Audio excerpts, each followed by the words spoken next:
పాపము చెయ్యి ప్రతివాడు పాపమునకు దాసుడు, పాపమునకు దాసుడు.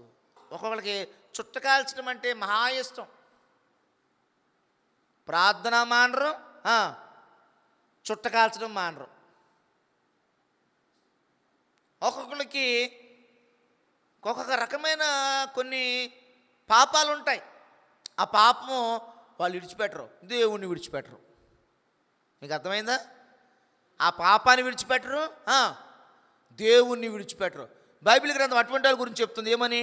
ఒకడు దేని వలన జయించబడునో దానికి దాసుడు. అంటే ఆ చుట్ట వాడిని జయించేస్తుంది.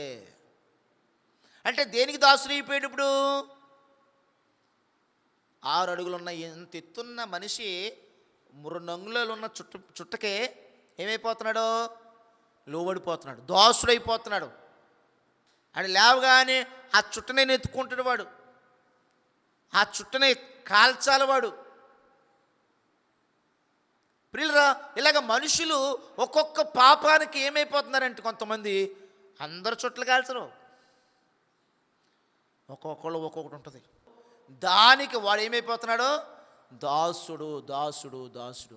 మన పాప జీవితాల్లోంచి, అటువంటి ఆ భయంకరమైన పాపపు బానిసత్వం నుంచి యేసు ప్రభు నిన్ను విడిపిస్తాడు.